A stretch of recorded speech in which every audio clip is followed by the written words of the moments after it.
They were selling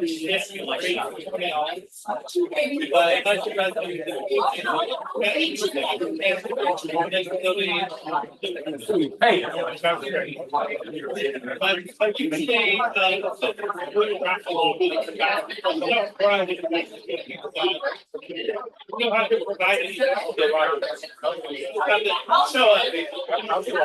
I might even be able to but I'll leave for that. It's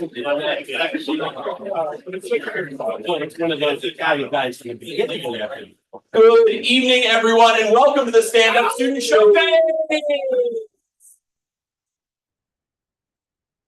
My name's Aaron, and I'm not here in an official capacity tonight, just here to introduce Carl. If you need anything, Carissa and Daniel have you on house. It'll be certainly. Yes, exactly. That's sugar in solid and liquid form and alcohol sugar until the penultimate comic. Restrooms down the hall, all the way here. We've got accessible all genders restroom over here. What you are about to see is live streamed around the world to all of our friends and family. Hi, Zoom. By remaining in the room, you agree that your likeness might end up on YouTube helping us rub two pennies together for eternity. If that troubles you, I'm sorry, you can leave. But don't stay, it's comedy, and it's students, which means zero heckling, zero catcalling, none of that. If you want to try Carl, you're welcome to heckle him, but after, yeah, you can try, but I've told he'll reduce you to a puddle. Also, please stick around until the very end if you are able. It's always fun to root for your friends. It's rude to leave when your friends are done. So please stick around. And without further ado, please welcome the man, the myth, the legend, Carl Wolfson. Aaron, give Aaron a round of applause.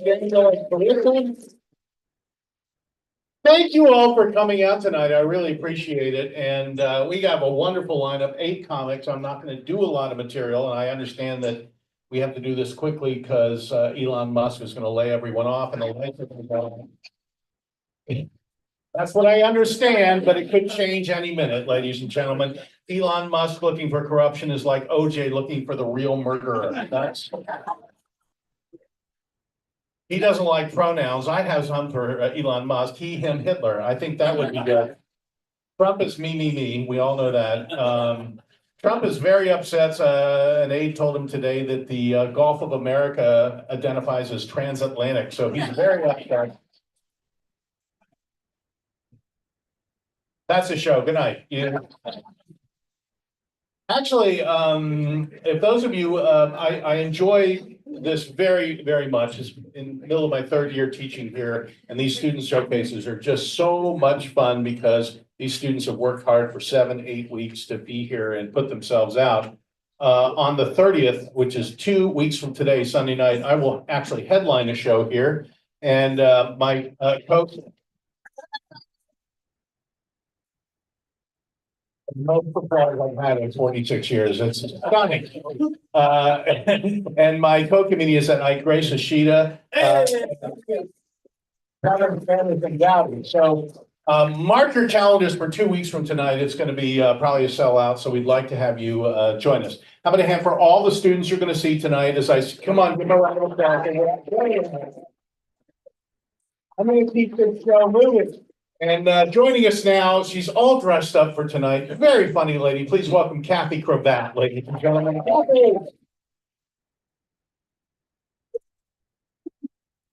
Well, thank you all for being here. I'm Kathy Cravat, and as you can see from literally everything about me, you can't miss it. I'm middle-aged. And I try to deal with it. You know, I have highlights in my hair to camouflage the gray. I wear this scarf to hide my accordion neck. And this long coat's supposed to make me look thinner. I think it really makes me look like Grandma Smurf. Even my computer knows how old I am. I saw my niece's TikTok, and she had an ad for birth control that lasts for 5 years. First of all, cool. But how come I didn't even know that existed? I realize it's because of targeted ads. She gets an ad for birth control. I get one for a cure for gout. She gets an ad for tickets to Post Malone. whoever that is. I get one for a meetup for Mahjong. She gets an ad for mountain climbing equipment. I actually got one for a Rascal mobility scooter. That's just insulting. Yeah, but it was a really good sale, so I got one. Another way you can see how old I am is how much time I spend on Nextdoor. Yeah, it's that social media app that lets you find out who among your neighbors is an asshole without actually having to talk to them. The worst thing about Nextdoor is when your neighbor posts a video or photo from their Ring doorbell, but the subject line suspicious and, you know, all caps, lots of exclamation points. So then you get to find out who among your neighbors is the racist asshole. And then you hear the neighbors chime in and thank them for being vigilant. They spelled vigilant wrong. So then you get to find out who among your neighbors is a racist and illiterate asshole. Yeah. So I'm an author. I write murder mysteries and kind of keeps my husband on his toes. So you can tell a mystery author by how they view a beautiful scene. Like, we're just a little odd, right? If I'm on the beach and I see rolling waves, you know, beautiful sand dunes, my first thought will be, those rocks would be a great place to find a dead body. Yeah. You know, cobblestone street in Europe, those bushes would be a great place to find a dead body. A hot tub in a Swiss chalet, that hot tub would be a great place for a gratuitous sex scene. So I have a personal trainer and she's great, but I'm not going to tell you her name because I don't think I'm a very good advertisement for her. One day we were working out and I was like, hey, a personal trainer would be a great main character for a murder mystery series. You know, she has a lot of opportunities, goes in and out of houses, in and out of gyms. Those are good places to find a dead body. And we laughed. Then she had me do a bunch of ab exercises. And I was like, well, maybe she should be the murder victim. And then her laugh got a little uneasy. Yeah. So then she tortured me with squats. I'm here to tell you, murder victim in my next book is Claire Bryce. BRYCE. Yeah. So the writing gig is going okay, but I thought I would try something new, stand up. Because I want to make even less money. The most important thing I've learned about comedy is that you do not want to be friends with comedians. Because we're going to listen to like all the drama in your life and your sad stories, you know, your horrible boss, your cheating boyfriend, the guy at Taco Bell that messed up your order. And on the outside, we're going to look like we care. But on the inside, we're writing punchlines. And then we're going to run away to the bathroom so we can type them into our phone so we don't forget. Yeah. Oh, so it's just that you kind of have to have a little bit of a mean streak to be a comedian. I'm not saying that's an excuse. I'm saying if you happen to have a mean streak, then comedy might be for you. Way to funnel those tendencies into socially acceptable behavior. Like Dexter. So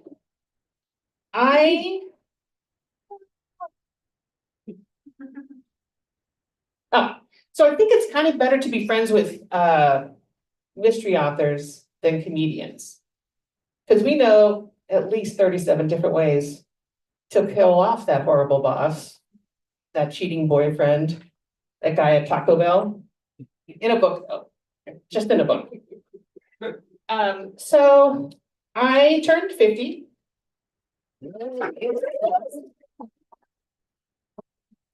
12 years ago. And I just don't like this getting older stuff, mostly because you don't know what's gonna happen. I remember when I was pregnant decades ago, there was this great book that was called What to Expect When You're Expecting. It was just chapter by chapter, all the weird stuff that's gonna happen to you during your pregnancy. I think somebody needs to write a book, What to Expect When You Turn 50.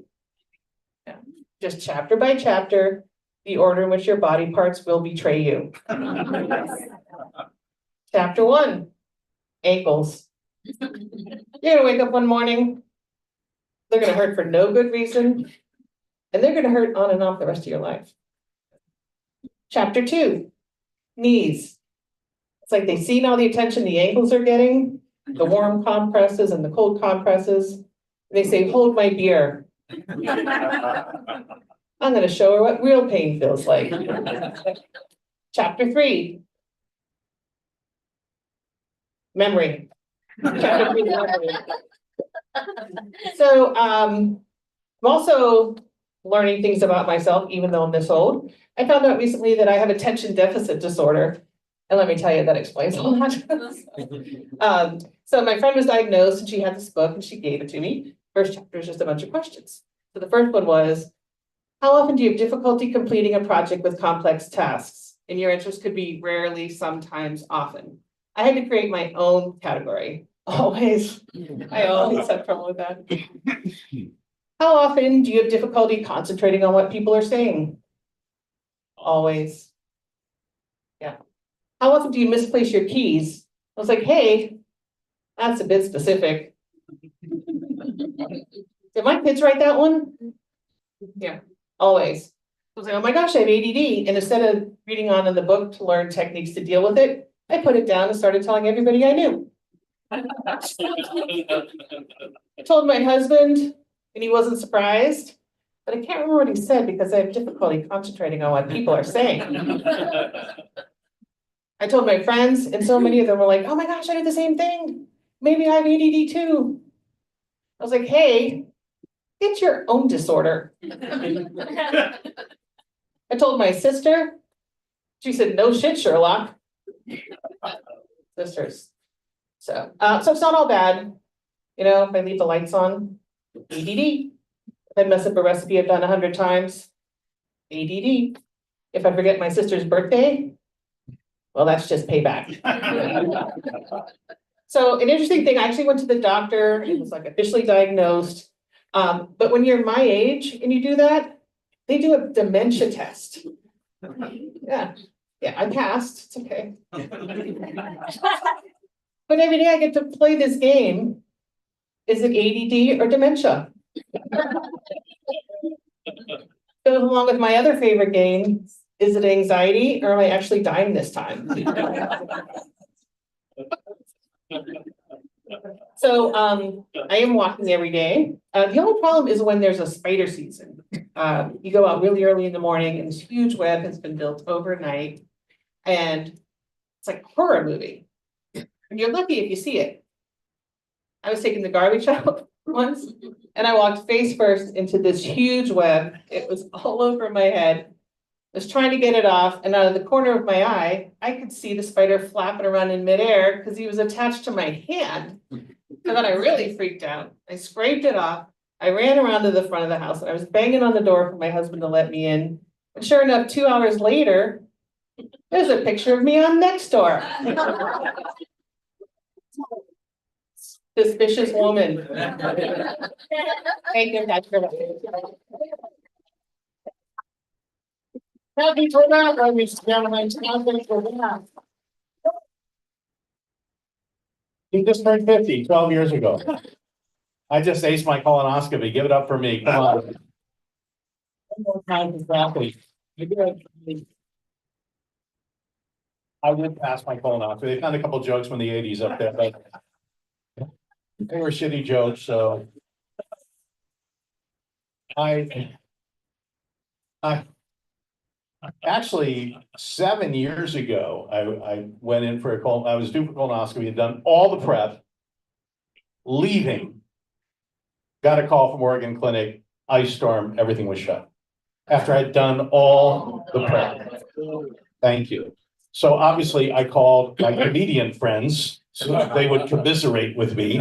My good friend Harris Pete, 20 years the house MC at the Comedy Store. He was no help. Oh, Wolfie, all dressed up with nowhere to go. He had to go door to door looking for a doctor. Are you a proctologist? No, but I'll take a look. Never call a comedian, ladies and gentlemen. One more time, Kathy. Coming to the stage now.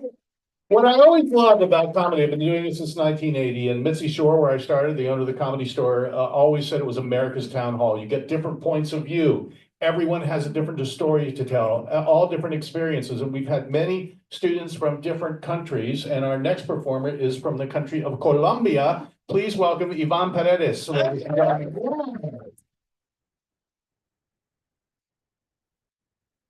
you, everyone. I'm Yvonne. I'm from Colombia. Anyone from Colombia tonight? Oh, or I should first ask any police or ask. When I said that I'm from Colombia, the first thing that people think about Colombia is, of course, coffee, right? You remember the symbol where you have a person next to a mule bringing coffee, right? That's what you would think. The second thing that we always think, if you know our history, is about flowers. Yeah, we have huge sport. We sport a lot of flowers. And I don't want to assume anything about this audience, but I think you are very well-minded people. So it's going to be a shock what I'm going to say. But Colombia is known also for drugs, cocaine. I know, shock, right? In fact, when you go to Colombia as a tourist, you could have the basic tourist package, which is the coffee with flowers, or you could be having the Breaking Bad package. You know what I mean, right? And in fact, now that I'm wondering why there is so many tourists in Colombia. Anyhow, I just want to clarify something. As I always have to say the Colombian police. No, I don't sell any drugs. And no, I still don't want to give you 50% of my profit if I'm selling drugs, okay? And now, what I have to now tell the Portland police, no, I don't want to buy any drugs. And no, I still don't want to buy it even they are 50% off. And why would I buy it? I have better resources in Colombia. All right. I came to USA in my very early 20s, and the cultural shock was huge. One of the things that I really missed for a while was Colombian men have such an emotional speech to women. If you're a woman between 12 and 30, Colombian men will give you such a motivational speech. It doesn't matter what you're dressing, doesn't matter how you look, boobs, no boobs, butt, no butt. You go outside in the Colombian streets and men will tell you what they think about your body, what they want to do with their hands in your body, and as important, what they want your mouth and hands to do in their body. So when I came here and I walk the Portland streets,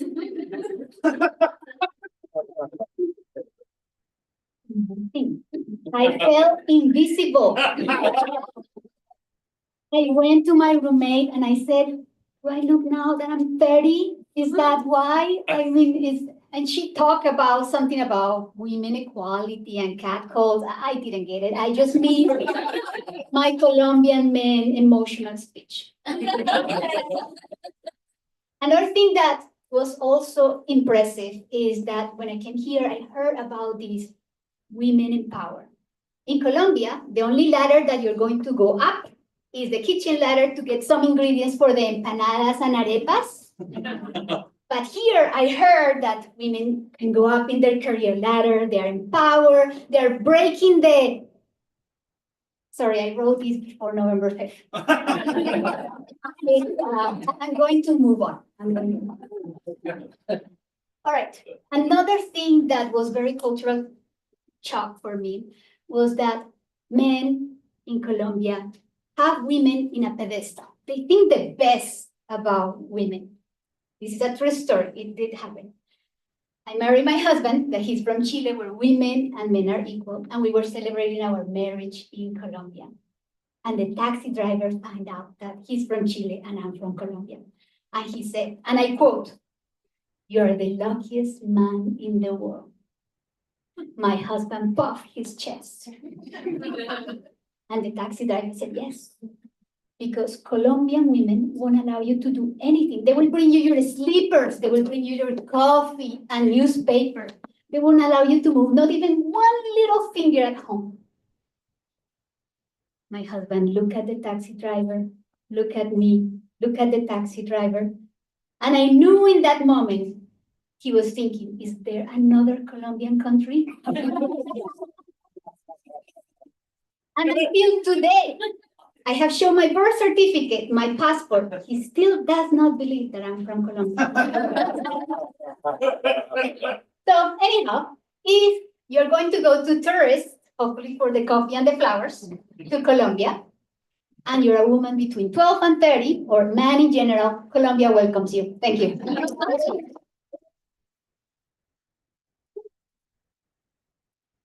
Yvonne Perez, ladies and gentlemen. Yvonne. It was great having, one more time for Yvonne.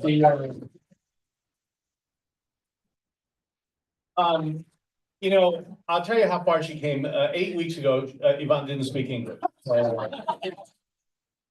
He brought cocaine to all the classes.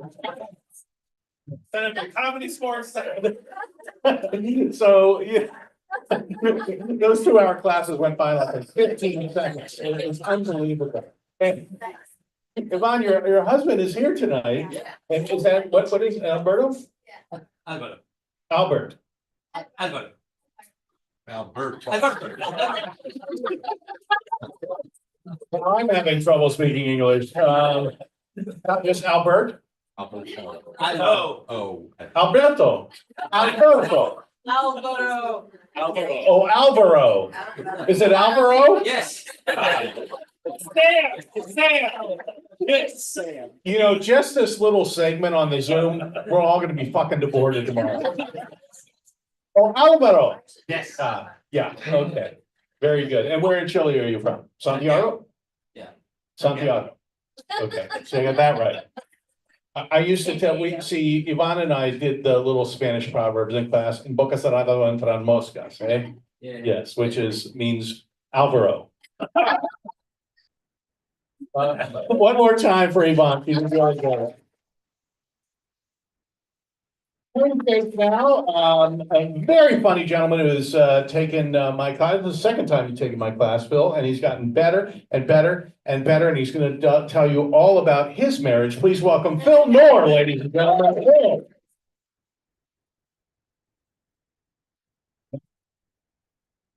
Or like cut all the marriage stuff, it's not going well. Welcome to America. Hello, everyone. I get told a lot that I look like NFL quarterback Aaron Rodgers. All right, well. Oh, good. Oh, I get a little bit, all right, great. I mean, that sucks. So. For one, I'm a diehard Minnesota Vikings fan, so, you know, for over a decade, he kicked our ass twice a year. And so that, you know, never liked the guy in the first place. And then also he's just a colossal asshole douchebag anti-vaxxer. So I think when people see me and we kind of look alike, they just kind of assume I'm also a colossal douchebag anti-vax guy, which isn't fair. You know, they don't give me a chance because I am an asshole and I am a douchebag, but they don't give me the opportunity to prove that. They just assume I am. And it really cuts me off short in meeting new people. I am married, thank you, Carl.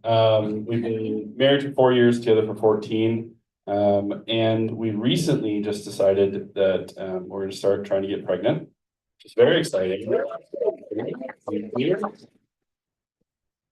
Yes, it's very exciting. It's that time of life. We decided we could do this, that we were ready for this because we raised one pretty shitty dog. And so we're like, all right, well, we can do this. You know, it's like you did a cartwheel and you're like, I could do a backflip.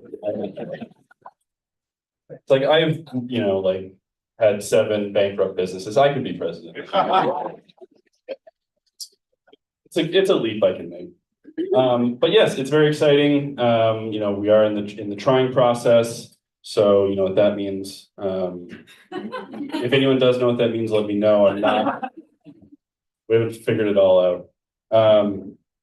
But you know, we are since we are trying to be a little bit more intentional and still make it, you know, fun and romantic and everything. And so one thing about me is I'm a hairy guy. I was a hairy kid, currently a hairy guy. And you know, when I was younger, did a lot more maintenance, kept things tight, kept things short, kept everything in line. It was easy. But as I've gotten older, you know, it's a lot more of a conservation effort at this point. We're just trying to clear underbrush, you know, lower the risk for forest fires, things like that.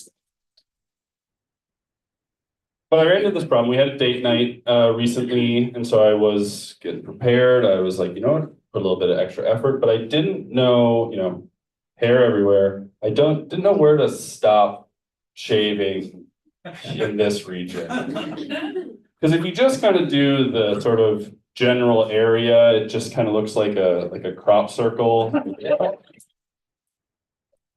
know? Sad scarecrow. You know, you get to the end of the night, it's just like a spotlight on a really average performance. So I didn't know where to, you know, I was like, okay, this isn't working. I'm gonna sit in the bathroom. I take out the clippers, put on, you know, the little head, and I'm like, okay, let's just start kind of working our way down, working our way up, trying to keep it even. So I'm like working down, trying to get everywhere, switching head, you know, just really trying to get just a nice tight fade. Kind of right into the knee and up into the chest. And so I like worked on it for a while and I felt like I got to a pretty decent place, you know, like I was like, okay, that's pretty good. And this is all right. So I had a really good kind of like sort of draw the eye in sort of thing. You know, like just the tight double skin fade on the knee and the chest. But I step out of the bathroom and, you know, I look at my wife and she just kind of gives me the up and down a couple of times. And she's like, wow, babe, you look absolutely gradient tonight.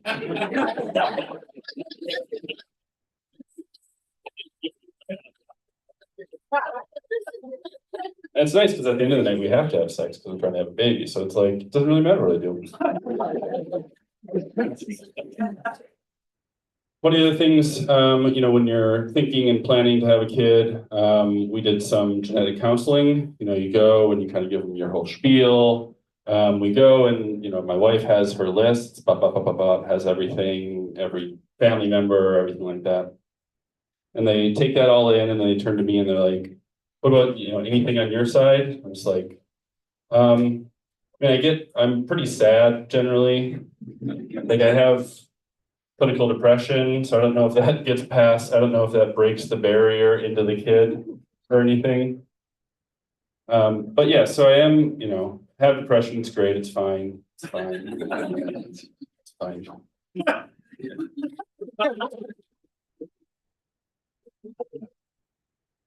Antidepressants and having to have sex a lot is not a good.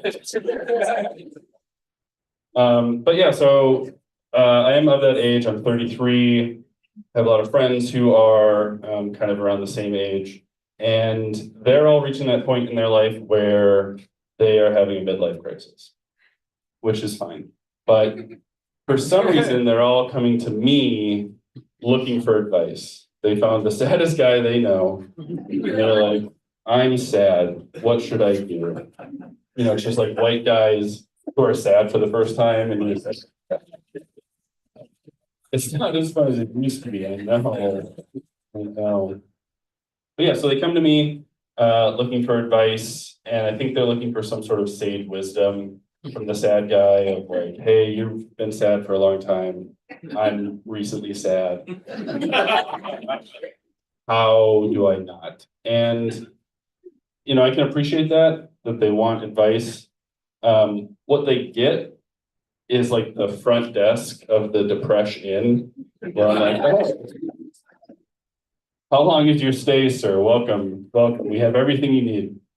We have, each room is equipped with a couch to sleep on and a bed for your laundry. We have TV playing, every movie you've ever watched. And, we have an all-you-can-eat, if you could eat buffet. And there's a pool that if you were feeling confident, you could swim in, but you won't. And so, you know, they come to me, they look for advice, they get more sadness. And to be honest, what I'm really trying to do is I'm trying to keep my friends sad. 4 or 5 of them, because I want to fulfill my lifelong goal of starting an emo band. I need more guys. You know, just like midlife crisis emo band, I think it could work. My Chemical Rogaine. Panic at the Drugstore. Taking Back Sunday Scaries. Keyboard Professional. Jimmy Ate Dairy. It could work. I think that's it. One of the side effects of trying to have a baby is for some reason, every time after I have sex, my dog wants to hump a blanket, which is fine. She's a girl dog. I assume they also hump. I don't know. But the problem is that she wants me to hold the blanket for her. Well, she kind of mounts it. And so that's where I start getting concerned, is like, what is our relationship becoming? That she's like, will you hold my blanket? And I say yes every time. And I feel bad. But the real problem is I don't know how to check if this is normal, because I don't know how to Google the situation without being put on several lists. Like, is okay if I masturbate my dog is not gonna work. That's not something I can serve and still be allowed on the streets. I saw a new ghost. Well, I thought I saw a new ghost the other day. Turned out it was just the same old sheet. Yeah, I got one. That's all I ever want is one just grown. That's, I got my wife in the back and she'll, you know, she's grown out of everything I ever did. Thank you very much, everyone. Enjoy the next. Good morning, ladies and gentlemen. Good morning. I don't know what you did, Joe, but everyone's going to the bathroom. I think they're gonna do a trim. One more time for Phil Noir. With your depression, I'm sure Robert F. Kennedy Jr. is gonna come up with a nice solution for everybody. Oh, my God. You see, he said that he said of many crazy things, he said that pesticides can make people gay. Of course, I remember when I was a kid, my parents took me out to be crop dusted. I remember that.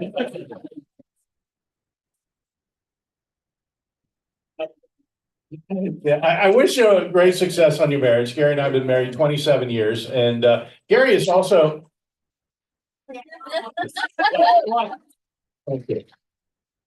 Thank you. I wish you'd all be at home when I say that. No, he's very funny, but you know, I said you should take my class. He goes, "Oh, I've taken that class." Welcome back. How was it? No cameras in there. No Nothing. So one more time for Phil. I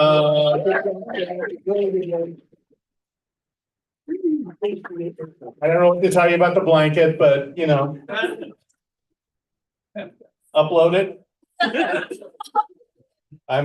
We need more good stuff on YouTube. All right, coming to the stage now, I've had a really fun time working with her, and I like to work with people my own age, and she's of my generation, so I love her very much, and I'm sure you will too. Please welcome Kay Van Patten.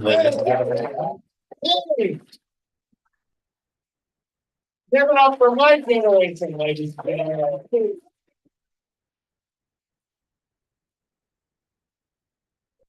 Lights are bright. Hi, everybody. First thing on the agenda tonight is a little housekeeping. And I know lots about housekeeping because I come to you from the 1950s.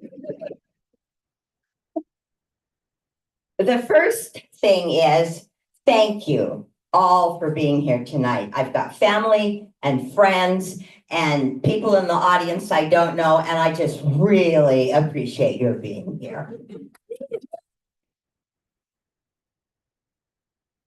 Secondly, when you leave here tonight, I want you to remember my name. Good, bad, or ugly, whatever happens up here tonight over the next few minutes, I want you to know my name. And I've got a way for you to remember. Y'all know the alphabet, right? Okay. A, B, C, D, E, F, G, H, I, J, K, L. 11th letter of the alphabet, that's me. Okay? Okay.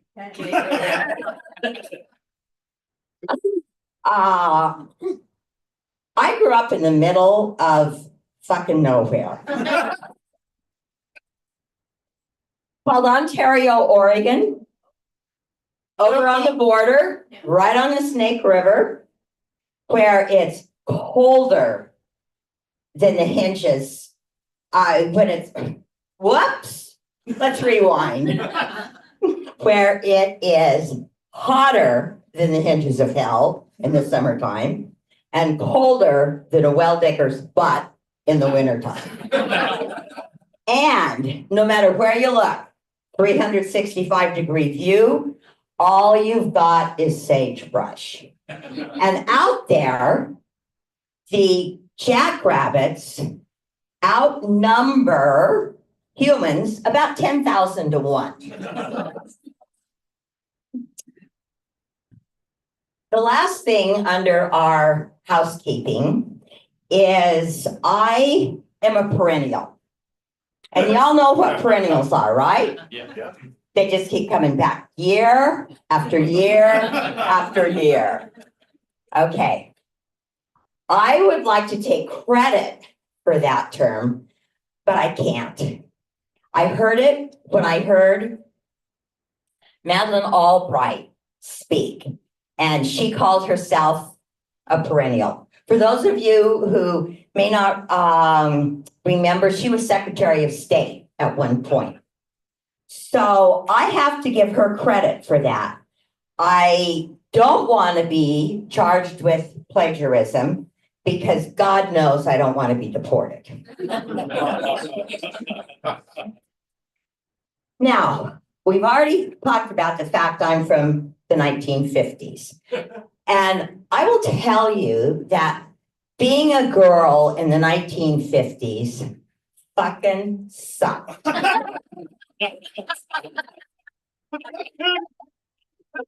And for me, it was especially bad because I lived this life of contrasts. I couldn't figure out who I was. I knew what I wanted, but I couldn't figure out who I was. And all I wanted to do was be a member of the Cool Kids Club. You know that club that you're dying to get into. And then once you're there, you think to yourself, what the hell am I doing? So in 3rd grade, I wanted to play baseball with the boys at recess. Now, you've got to remember, this is 1955, right? Girls didn't get to do that. So I had my mitt and my glove. No, mitt and glove, those are the same thing, right? I In the fifties, they were different. I had my glove and my ball. And every day at recess, I would go up to the boys and I say, are you gonna let me play baseball with you today? And the answer was no, no, no. And I was relentless. And then finally, one day, this adorable little boy named Charles came up to me. And as he held his nose, he said, okay, you could play outfield. That was my first experience busting balls.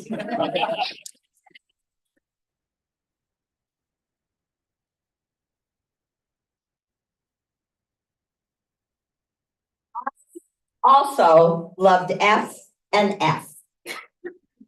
Fishing and fashion. There was nothing I would rather do than go fishing with my dad or going shopping with my mother. Once again, we've got contrasts going on here, guys. So when I was 14, I took a gun safety class because before you could get your hunting license, you had to pass this class. So I was the only girl in class. Every Friday afternoon, we went to the armory. And after I finished the class, got my driver's license, my hunting license, I went deer hunting with my father. And in Eastern Oregon, everybody hunts, right? So we went hunting and I bagged a 5-point buck. Which is a really big deal. So my next adventure was as state president of the future Homemakers of America. Yeah, you guys got it. Future Homemakers of America, which then made me the first bisexual in Eastern Oregon, and this was long before Gen Zs were claiming to be one, just to piss off their parents.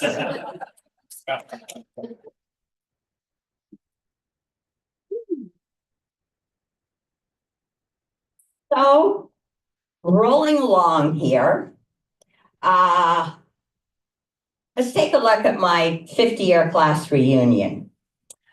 I walked into the reunion, and the first person I saw didn't even say hello to me. The words that came out of his mouth were, "Are you still as liberal as you were in 4th grade?" And I said, "Damn right I am. And that's why I got the hell out of here." And you need to take that fucking ridiculous red hat off.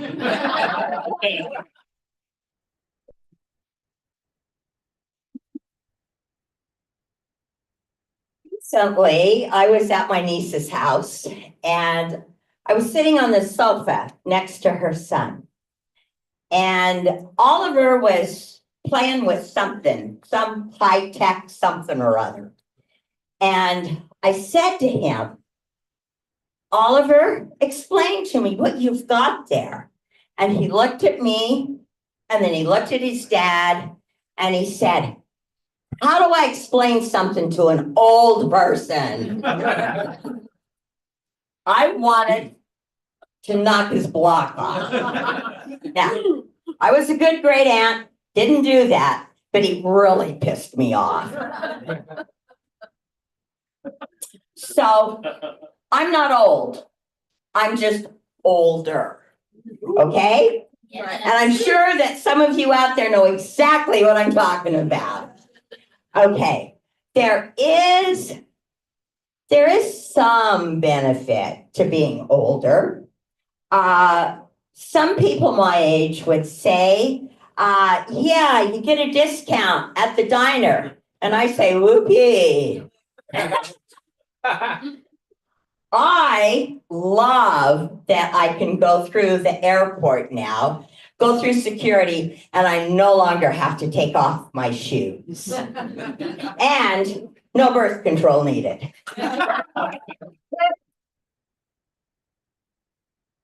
So here I am. I'm still exploring life. I'm finally understanding that embracing those contrasts that I've talked about really enrich my life. And so I love living life. I love every day. And just so you know, I'm still busting balls.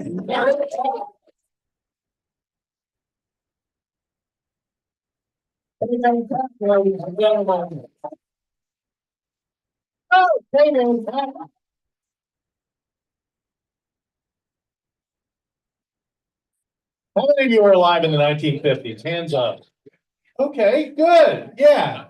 One of my favorite politicians was in the 1950s, and I loved her so much. In fact, she was often mentioned as the first possible woman president. Her name was Margaret Chase Smith, senator from Maine, back when the Republicans were sane, really sane back then. But she had a great sense of humor. A reporter went up to her one day, said, Senator Smith, what would you do if you woke up and found yourself in the White House?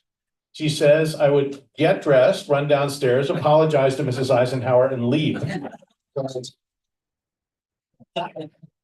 In that spirit, one more line, round of applause for Cleveland County. I bet you really played outfield really well, didn't you? Yeah. Absolutely. When I was in college, my mother said I should be attracted to more masculine things, so I started dating men. Didn't go the way she planned, but fuck it, you know? It's good to see a lot of my former students here, and Bill DeStefano and Na Wen and everybody who, and if I forgot your name, Calvin. Michael and everybody, thank you so much for showing up and supporting all of these wonderful comics. And I forgot. Ashley. Ashley. I have a lot, I was born in the 50s and I got a lot of students. And, you know, what are you whispering, Grace? Busted. Busted. I was talking about how other white women look the same to me.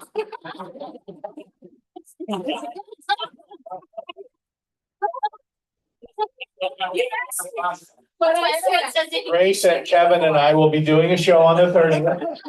A little sample, so thank you for that. I'm sure sales just went way down. Thank you. White women look all the same to you? Yes, Okay. men too. Men too? Fuck, you got a problem, man. They're straight. You can't tell if they're gay or straight. That's my biggest. Okay. You don't eat a banana. Should get part of Grace's set is her husband who turned out to be gay. I didn't turn him gay. He was already. You didn't turn him gay. And quit talking about us like this. All right, thank you, Kay. We're gonna start the second half of the show now and keep it going. Very funny. We gotta find you a straight guy, honest to God. I've been trying for years. We need to go out together because, you know, Gary's written me a permission slip after 27 years. Go fucking find a straight guy. Great. I thought the colonoscopy would do it, but no. Just riff in here, baby. If you want to sign up for the class, portlandcomedy.com, got a whole new series of classes coming up in April. It's a real pleasure to bring our next performer to the show. He's so good, so funny. You're going to love him. Please welcome Billy Mamato. ladies and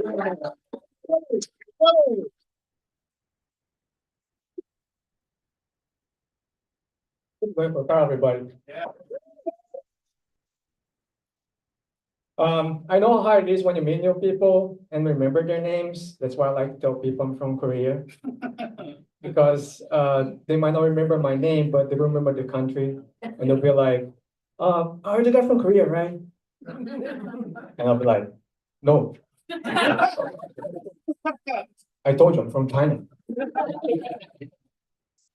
Do we all look the same to you?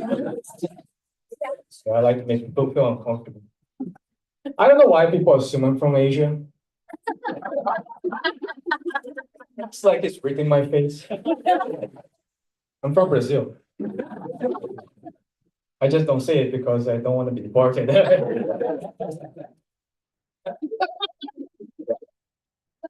Any immigrants in the house? Not many of us left, huh?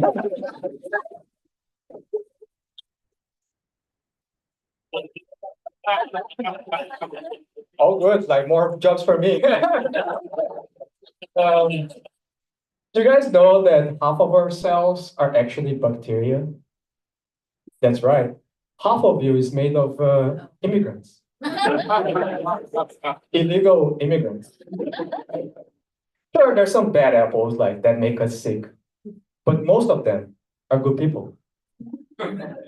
Some do very important work, in the digestive system. Things those white cells don't want to do.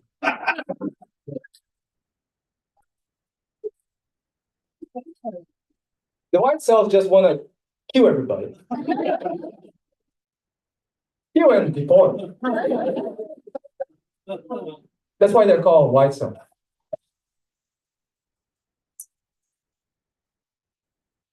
Kill all the white cells. That's bad. Because otherwise, our borders are going to be exposed. And some foreign cells can give it diseases, like the Salmonella cartel. But we should keep them in check. Otherwise, they go crazy. And we have the opposite problem, right? Autoimmune diseases. Things like lupus, type 1 diabetes, KKK, the Nazi Party. People tell I'm a cisgender. I didn't know that. I thought I just like women. Turns out I'm cisgender. You know how embarrassing it is to learn about your sexuality from somebody else? And I'm like, oh, I'm cisgender. Oh, I see. What should I do? Is this normal? Should I tell my parents? I didn't tell my parents out of shame.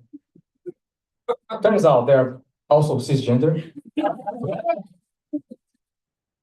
Like both of them.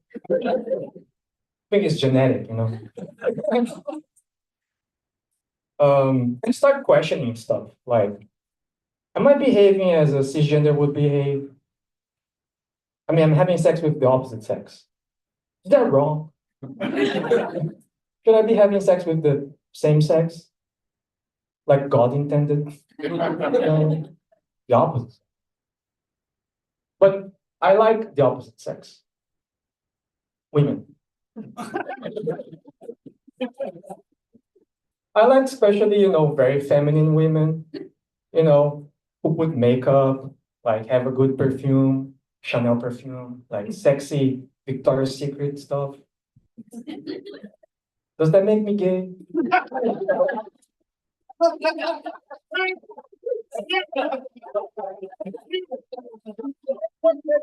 But I'm a cross dresser. Because I'm short. You know what I mean? I'm not talking about like bras and skirts. I'm talking about you go to Costco and there's a pile of like pajamas and it's $14. Like what do? You buy them, right? It doesn't matter if it's for women. Right? And it's hard to find clothes my size in this country. You know how embarrassing it is as a grown man to be in the shooting session? All my clothes are getty. I pretend it's not for me, but at the same time, I'm like.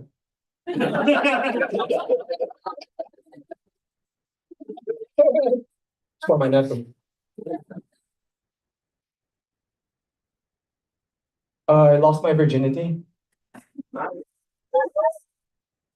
It was years ago. I can't get over it. I don't know where I lost it. And people don't take you seriously. You ask them, they laugh.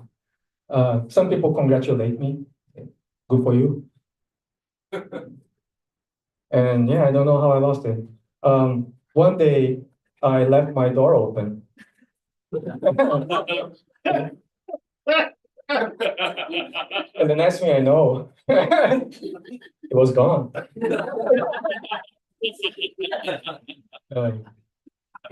looked at it everywhere. So lessons learned. Lock your door and don't name your cat Virginity. I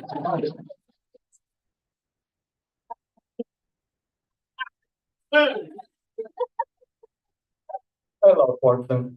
Well, Portland's weird, right? Like, have you noticed people honk in the tunnels? And I was wondering why. And then I realized I was driving the wrong way. It's gonna be my last part. You guys know that in stand-up comedy, we have actually a safe word. Like, say that you're here and not comfortable. You want to leave the stage, take a shit or or let's say you have more important stuff to do. What do you do? Safe word is you were an amazing audience. Thank you very much.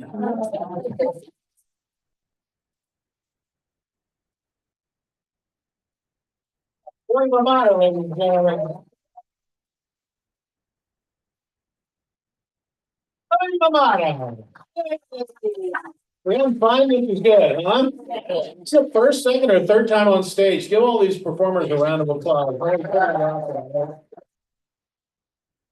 Been invigorating for me too, to do this for the last 3 years. So I've had a long career, and as I've said to many people, I'm very nostalgic after 46 years. I was, I think about it a lot. I was on Alan Thicke Show, Thick of the Night every week. Alan passed away suddenly. I was on Joan Rivers every month, and Joan passed away suddenly. I kind of wish I'd been on The Apprentice, but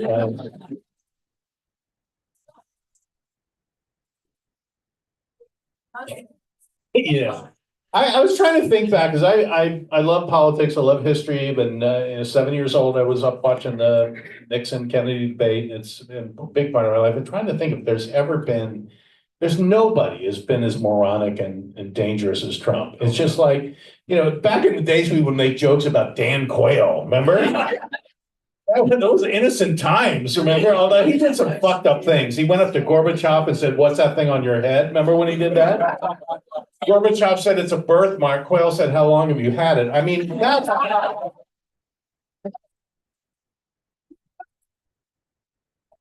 I'm bringing back material from the late 80s, ladies and gentlemen. Joining us now, she's just so wonderful. One of the great joys for me to do this class is just to be around creative, wonderful people who want to be more creative and take the leap into stand-up, and she makes us all laugh. She's going to do it for you now. Please welcome Sue Chittick, ladies and gentlemen. Woo!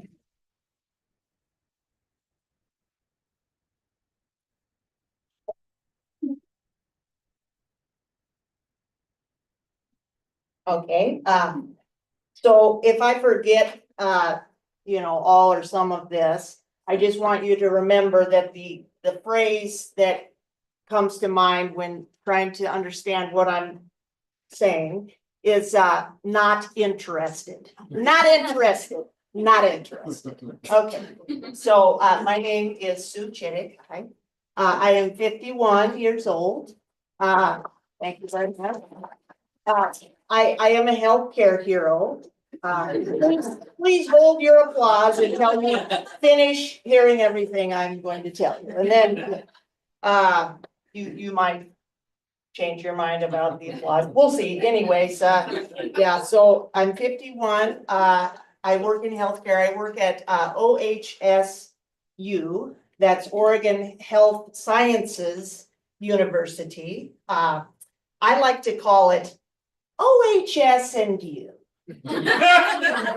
OHS and you. I like to say it like that because it's just more welcoming to me. It just makes me feel better, because, okay, just to be honest with you, you know, between you and me and the walls here, well, I find the place slightly alienating at best, okay? At worst, I find it, horrifically frightening. Think of like a fun house of horrors, okay? And then, but rest assured, I always find it damn disgusting. Okay? I work in the OR, the operating rooms, on the surgical floor. And I work in a very beautiful building. It's extremely tall and it's very shiny and sparkly, and it's very nice to look at from the outside. And I'll show you, this is my badge here. Here it is here. And I clip it here when I'm at work. Yes. To my pajamas that they issue. They issue us all pajamas. They're light blue color. They're kind of a threadbare, sort of a light kind of a, you know, minimalist, you know, look. So you have that, and then I have this other item. It's like a technological phone that hangs also with a very small clip to my lapel here on my pajamas. It hangs down. It looks kind of like an old Nokia phone, and it like it just sort of bops around. So I have all this here hanging down, and I've got this kind of loose fitting pajama top. And so, you know, I guess initially, I don't know when I started to do it, but I go ahead and I take that transparent medical tape and I just tape it all right down. I tape it all right down right there, just straight across. I use either 2 or 12 pieces of tape, depending on the day, okay? So I've got that, I've got my badge, I've got my telephone hanging. And I've got to mention the shoes. These are my, you know, going out shoes, but at work, okay, well, I've got very ominously large feet. I'll just say that. Because of this, you know, in the medical field, you've got to wear your shoes. They got to be comfortable. So I have shoes that are 2 times wide. So they're 2XL wide. They're the largest size a woman can wear. They look like Frankenstein orthopedic. I'm ready to go. I've got everything on. I've got the tape. Okay, and one more word about the tape. The reason I use the tape, okay? I get a lot of questions about the tape. You know, surgeons and like medical professionals that are very smart people, like educated. And to me, it's like, okay, this is bopping around here, okay? I've already told you I move like a cheetah. I'm here, I'm there, I'm fast, I'm going places, you don't know where I'm gonna be. And the thing is sometimes we're transferring patients, okay? So imagine, you know, I'm here, there's another medical professional across. I'm gingerly pulling the patient to the side, okay? They're under anesthesia, they don't know that I'm there, okay? And this thing is bopping around. It's bopping around down there in the testicles. You see what I'm saying? This is why the tape. I mean, do you need to ask? I'm just asking you. Do you need to ask? Okay, so you know, here's the phone. Beep, you know, can you accept a call from? That's what it sounds like, okay? It's a wireless network. If there's one cloud in the sky, the whole thing goes down, okay? And they're calling out turnovers right and left, you know, rapid turnovers. Anyway, so beep, can you accept a call from Renee? Yes. Hello? Oh, hi, this is Renee. Patrick and or could you please give me an XL probe cover for the Savvy's got that's going to be reference number 6XL-259. right away. Okay, so just to recap, what happened there is that the toilet flushed. Okay, and here's the thing. There is no better place to accept a call than on the toilet, is there? I mean, if you really think about that question, there is no better place to accept a call, number one. Number two, the building that I work in is very impressive, but it's all automated, as is the network. And so everything works about 40% of the time. So what you've got is a toilet that's gonna flush about 16 times, or it's gonna flush just once for 2 hours. Right, just flushing onto your naked butt. That's the story with the bathrooms. I work with a lot of equipment. I'm an equipment tech. I don't know if you knew that just by looking at me. I'm an equipment tech. Highly technical. So I'm gonna just give you a visual on what I do with equipment. Okay. Okay, one more time, maybe you missed it. That's what I was pushing the equipment into the OR. Now, okay, I do have to open the door first, and then the door does shut on its own. So that's that part of the job. I also work with another piece of equipment that is, well, I mean, it's kind of large. It's usually in the corner. It's got like 4 arms. At rest, they're like this, like praying mantis arms. Okay, it's got like a head and like 2 large things on the side. And when it's in its working posture, the arms kind of like that, you know what I'm saying? Like doing stuff with all 4. And then the head goes like all the way to the ceiling, stretched out over the patient. And then it's doing the surgeries is what it's doing. It can't turn itself on. I can do that. It can't move. It can't move. I have to drive it, or my colleagues, which you do simply with the hand clutch. It's like a lawnmower. And then the base of it is like real big and wide. So, you know, you'll be driving it and just, you know, and then it's like, unrecoverable fault, unrecoverable fault. Da Vinci is shutting down. That's a shame. Yeah, so the name of the thing is Da Vinci. The gal or the guy or whoever made the thing in the workbench area, they called it Da Vinci. I don't know, little conceited? Little conceited, reaching a bit?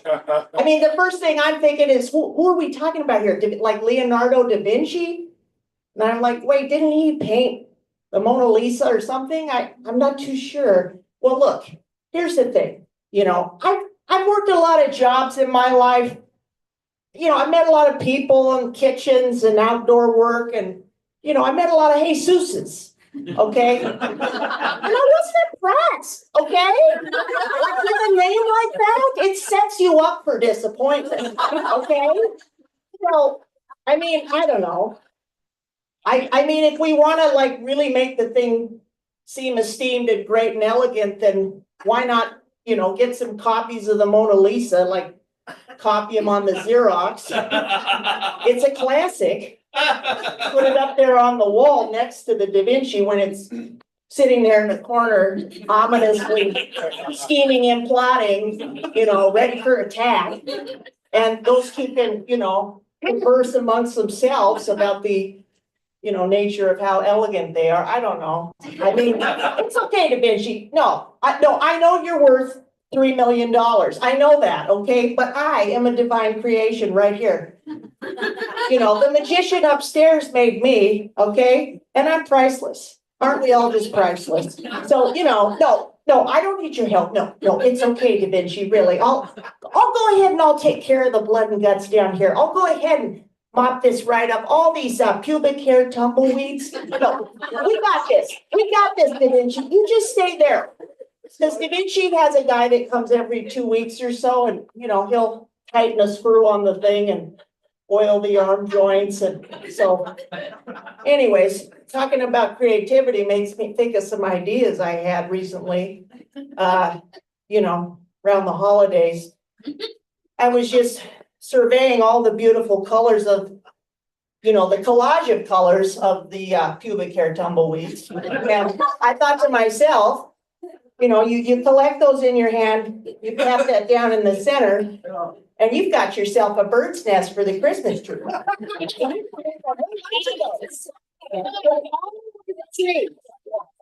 The Yuletide season. Also for Easter baskets. You get some M&Ms, some pastel colors. You've got a utility theme in there. A little bird's nests. A lot of raw materials, people. Well, yeah, so every morning I ascend the stairs. And, there's a lot of people, this will be the last little joke or whatever. But there's a lot of people that, they're well-meaning and stuff. And, oh, good morning, Sue. And, oh, it's a Sue Chittick, Look, there's Sue Chittick. By the way, Sue, happy Monday. Hi, Sue. Welcome to work. That's the one that gets me. Welcome to work. Welcome to work. I come here every day. I have to come here. And lo, these past 7 years, I don't know if you realized it, but I don't want to come in here at all. I don't want to come here ever, okay? I didn't want to come here when I applied for the job. I didn't want to come here before I even knew what the job was, okay? But I got the job. Apparently, I'm a bit professional at times. I went to Goodwill. I bought a brown blazer. It's a little tight in through here, maybe not the best fit. I got the job, I got hired, here I am. So, if you want to welcome me somewhere, how about welcome me to leave? And I'll still get paid. Welcome me to leave, and I'll thank you very much. Thank you.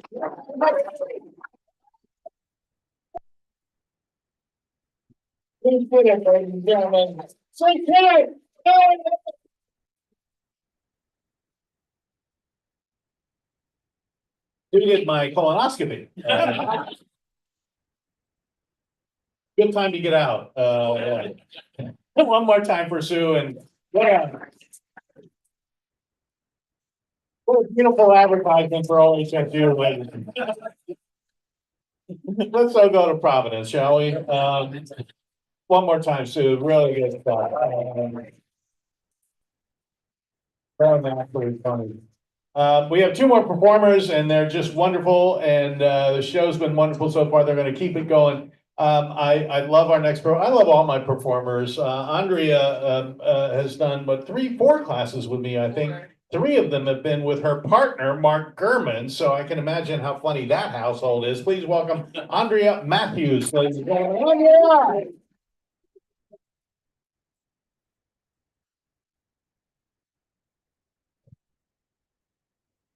That's a hard act to follow. Give it up for our last act.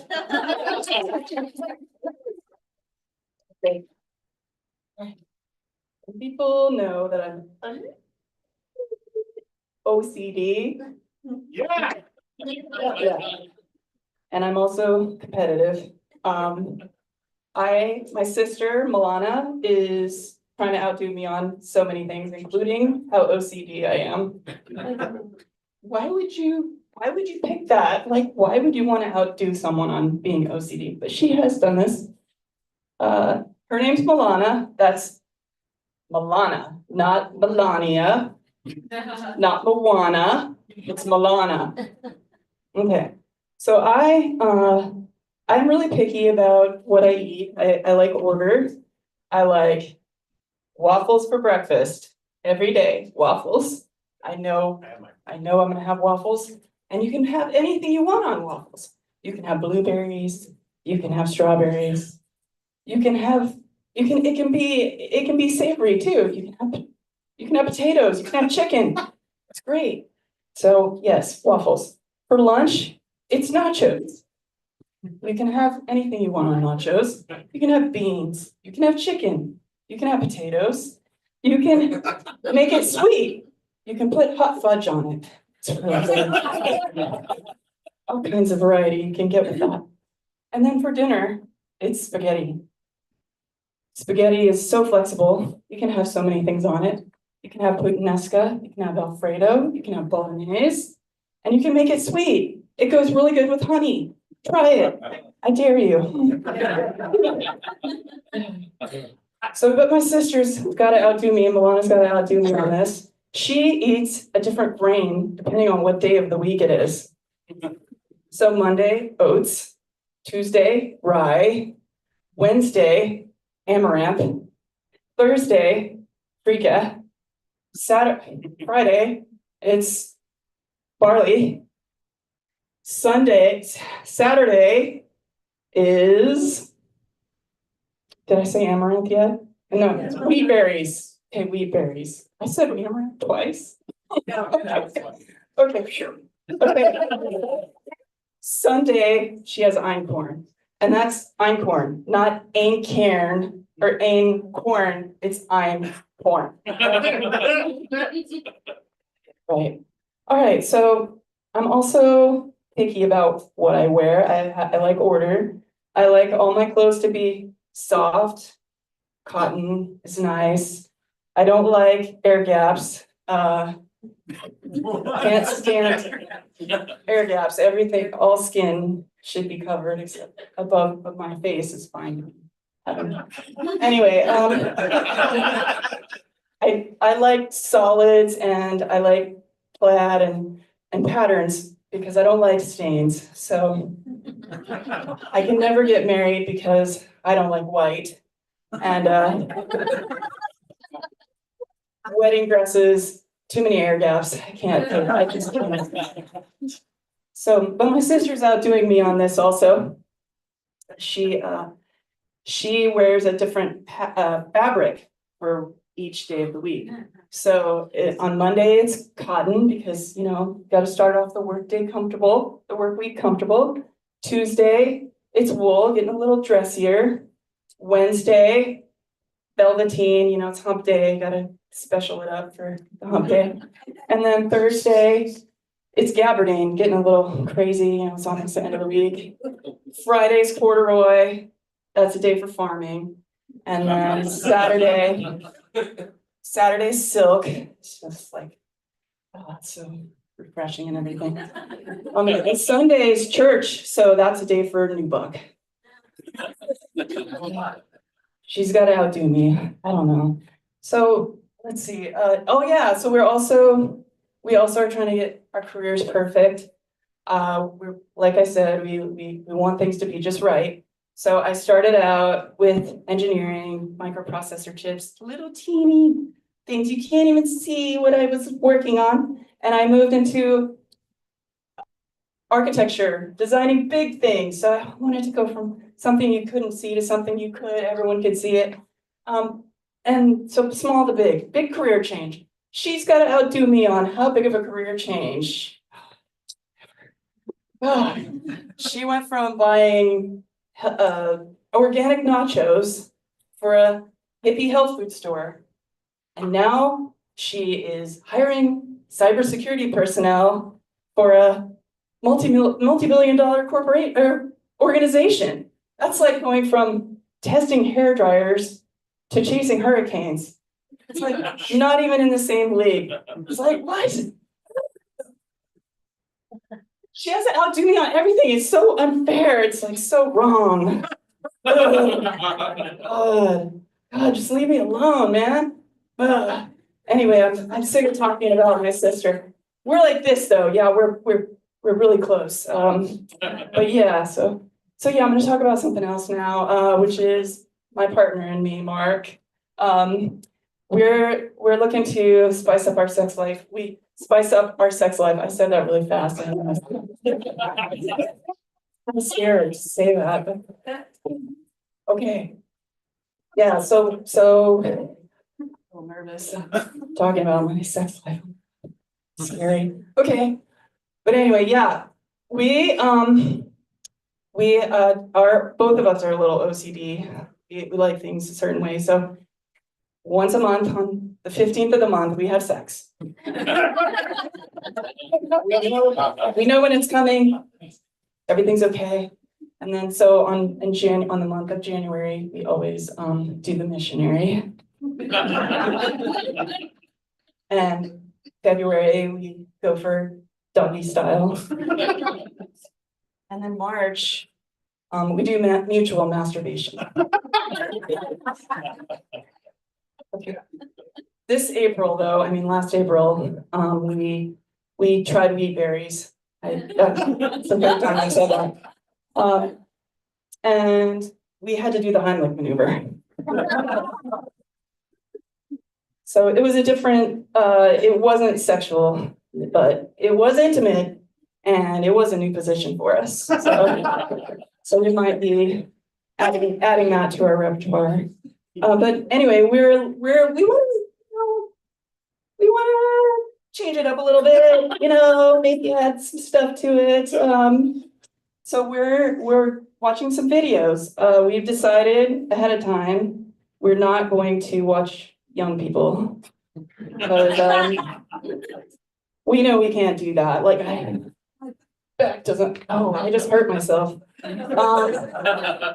My back doesn't do that, and his shoulder doesn't do that either. So we're watching Only Fogies and Boomer XXXX. So yeah, because we want to feel good about ourselves. So yeah, well, I was really surprised. I thought it was gonna be needlepoint naps, slippers and soup, bedpans and bird feeders. But it was not that, y'all, okay? It wasn't. It was like these olds, they totally know what they're doing, okay?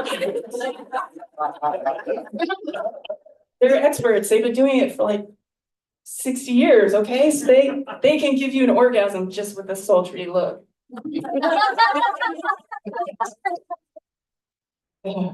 Hashtag life goals. Speaking of hashtag life goals, recently I stopped getting migraines. Yay! Awesome. I had tried everything, y'all. Ibuprofen, Imitrex, wheat berries, aspirin. I tried chiropractic. I tried mutual masturbation. I tried sensory deprivation. I tried flotation. None of that worked, but you know what? I did move. I'm not sure if this is why, but I was living under a flight path next to a sports stadium. And there was a construction zone right next to my house, and kitty corner across from a train station, under a highway. But I don't know. I moved, and I don't know. Maybe that was it. But I also changed jobs. Okay, so I'm not sure. Yeah, I used to work I used to do jackhammering. I was a jackhammer operator at night. It was actually at night too. And there were flickering fluorescents. I don't know. Yeah, I had to wear a hat that was like 2 sizes too small. And yeah, it was at an ammonia bottling factory. Maybe that was it. I'm not sure. But anyway, now I try to do really relaxing things. Every day. Monday, meditation. Tuesday, dual yoga. Yeah. Wednesday, shape singing. Thursday, mutual masturbation. Friday, wear silk. And Saturday, I talked to my sister about einkorn recipes like this. And then Sunday, I performed comedy at Comedy Sports.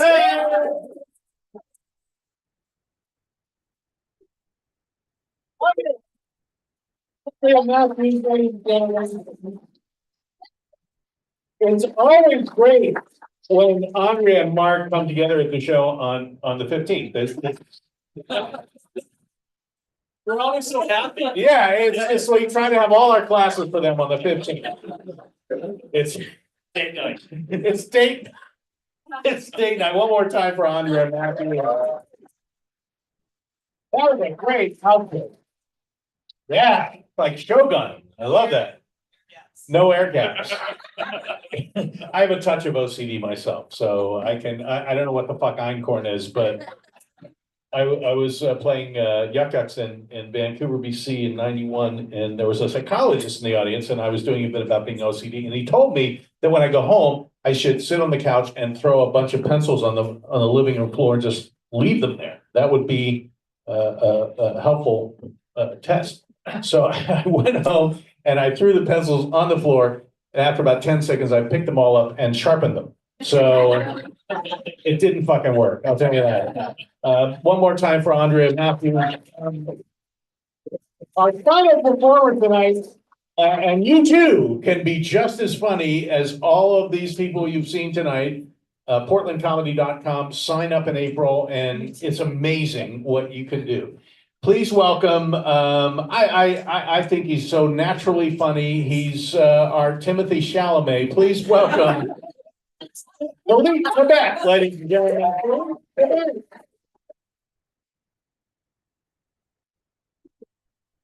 What's up, guys? So a lot of you know, but I recently turned 30, and I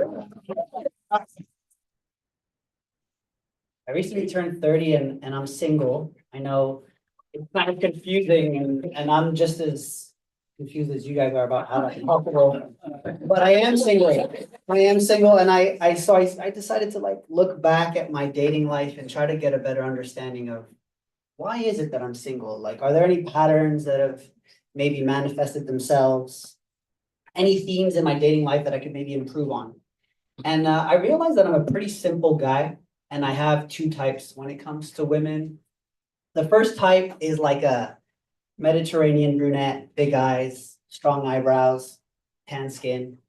There's not many of those in Portland, unfortunately. But the second type is actually plentiful in Portland, which is great. But the problem with them is that they don't typically like people like me. And what I mean by that is that they're lesbians. And you guys are laughing, it's not funny. It's not funny because it's true, and it's always been true. Ever since I was a kid, I liked the sporty girl that wore the baseball cap and that wore the t-shirt instead of the dress. And I wasn't aware that that's how lesbians manifested themselves. And there's a term for this, it's called being homo-oblivious. And that's something that I have, it's a real thing, you can look it up. I mean, the number of girls that I've dated or been interested in that are now married or dating women is quite astounding. One of my first crushes is married to my sister. So that's pretty cool, I guess. And if you guys will bear with me here, I'd like to take this time to like go a little deeper on lesbians. I wish. But seriously, I mean, I'm trying to understand like, who am I attracting? What kind of lesbian am I attracting? And what kind of lesbian is attracted to me? And it's pretty simple. Pretty simple, you guessed it. It's the on the fence lesbian, of course. You know, they're a little bit confused. They're not too sure which direction they're going in. And so they come and find me and try to solve their problems that way. And, you know, I often ask myself this question, like, am I the first step into lesbianism or am I the last step out of being straight for these girls? And I understand that this is a nuance. And it might not matter, but when it happens to you as much as it happens to me, I wanna know the answer to these things. It's really quite amazing. So anyway, when I moved to Portland 6 years ago, I was pumped because Portland is like this, like the San Francisco for lesbians, right? Like the breeding ground of all lesbians. This is where they come. But it's not been like the abundant place that I thought it was gonna be for lesbians for me. And that's because I made one serious miscalculation about the Portland lesbians.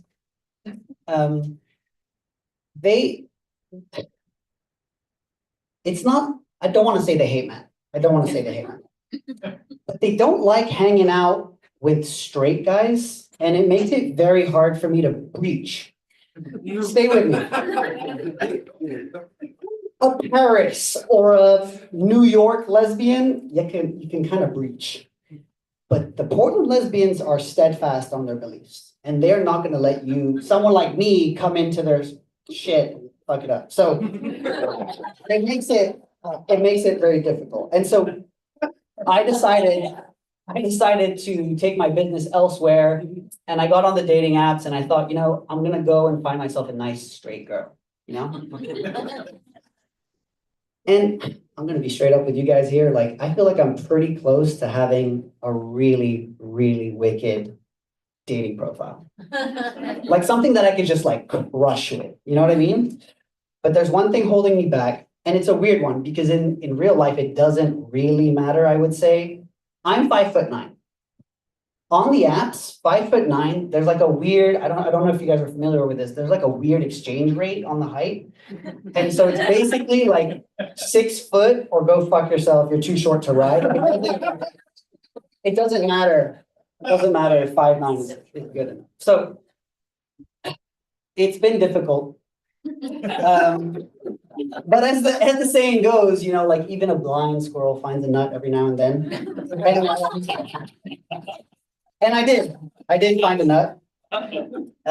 In early January, I met this rather lovely girl on the dating app, and she's beautiful, she's smart, she's funny, she's athletic. Everything's going well. We're going on like 2 dates a week. I'm telling my friends about her. I'm telling my family about her. Everything is perfect. And then one day I get a text from her and it's like, hey, Phil, I got to tell you something. I'm leaving you for a girl. I was devastated.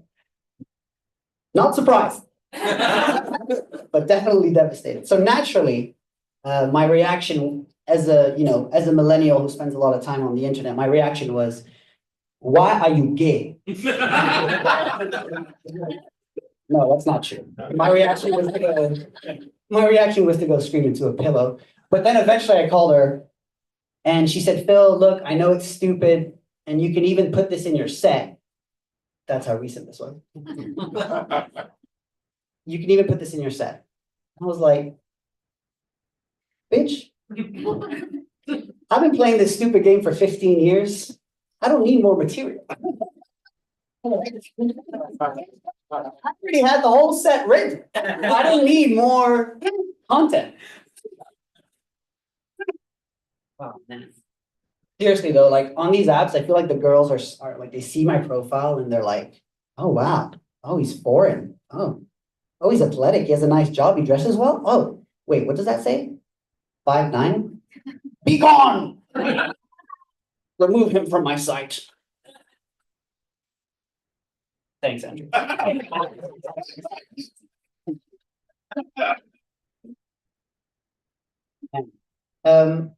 I take solace in knowing though that it's equally as bad on the other side. I spoke to one of my friends. Was that a cop? Spoke to one of my friends. Yeah, I mean the bar is low, right? Like across the board, the bar is low. I spoke to one of my friends, and she's 10 out of 10 hot, smart, great job, the whole package. And she was telling me that she started dating a guy who's like an EMT DJ. I was like, okay, cool, EMT DJ. It's an intense mix, but I like it. Like that's cool. So I asked her, like, how serious is it? Have you guys slept together? She said, oh, no, we haven't slept together. He's very religious. He goes to church every Sunday. I was like, it's a little weird, but I can tolerate that. So what do you guys do for your dates? And she told me, well, we go to his place and he DJs and then we both do cocaine because he sells it. And I'm judging this guy. And I'm like, what kind of you're not a real person. This is not a real person. But then I take a step back and I realize he's out here crushing a 10. Meanwhile, I'm out here chasing lesbians. Like this is senseless. So I decided I need to change my spiel. And I got a new spiel. It's hi, my name is Philippe. I'm a gluten-free baker / gigolo for the elderly. Both genders. I like to go elk hunting on the weekends, but I also moonlight with Antifa in the summer. I feel like that's the right combination of weird shit for this fucked up city of ours.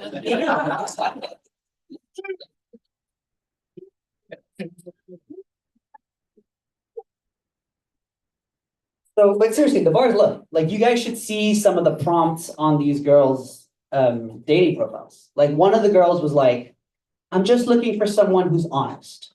Okay. Another one was like, I'm just looking for someone with a full set of teeth. I saw one girl, she was like, I don't even care if you have teeth. I just want you to be nice to me. I was like, wow. That was sad. But the bar is so low that I think people have gotten confused. I'll explain what I mean. I grew up in Europe. I'm French, part French. So I like to dress well. I like to keep like things clean around my house. I like to cook. I outwardly show emotion towards my friends. I've even been known to wear a turtleneck. Okay. And in this sophisticated and modern society that we live in, a lot of the girls assume that I'm gay. And it's a fucked up double standard because no straight girl is asking a gay guy for a threesome. You know what I mean? Like that is just a one-way street. Like that doesn't really quite compute. And it's not really, it doesn't sit well with me. I'll circle back to why that's important. Anyway, so when this thing happened with this girl, I was really cut up, and I decided to call my dad and tell him what happened. Because, you know, me and my dad are close. He's an old Lebanese man, so I'm telling him this story, and he asked me, he said, Philou, let me ask you a question. This girl, she leave you before or after you had sex? I said, no, Baba, that's not what happened.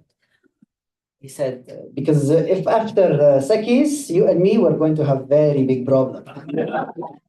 I said, no, that's not what happened. That's not what happened. He said, okay, خلاص, now you listen to me. Enough with the lesbian. I tell you, focus on Lebanese, not lesbian. Yeah,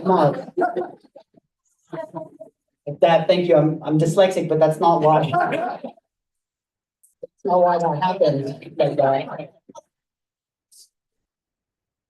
then I had to tell my boys, like naturally have to fill in all the boys, right, on what's going on with this girl.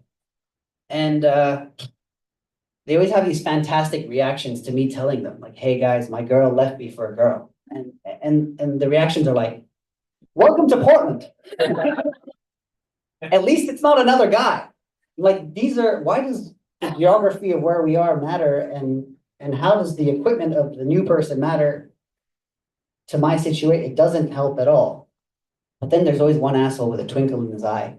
And he's like, did you ask for the threesome? Did I ask for the threesome? The threesome, like I have a trump card threesome that I would just throw on the table and be like, now what? You know, I know you're breaking up with me, but your girlfriend seems rather lovely. So why don't you guys come over to my house on Friday and we can just have a good time together. That shit's not going to work. It's not going to work. It's not that I'm not down. I am down, but it's not going to work. Especially not with a Portland lesbian. That shit would never work.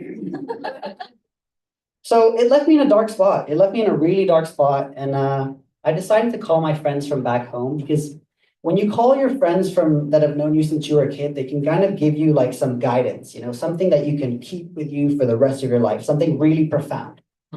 And so I called this guy up and I'm telling him the story. And he's like, Phil, man, this sucks. And look, I've known you all my life, and I'm going to give you a piece of advice that you should keep. Just remember, women are like parking spots. The best ones are taken and the rest are disabled. I was like, what?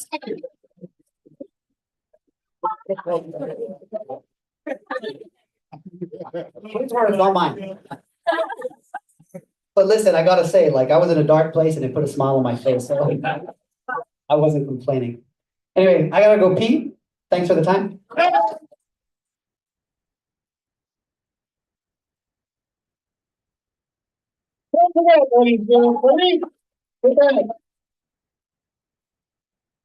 Keep it going, good stuff, man. Any eligible women out there, and you know who you are. There was a wide profile there. So see Philippe after the show one more time for Philippe.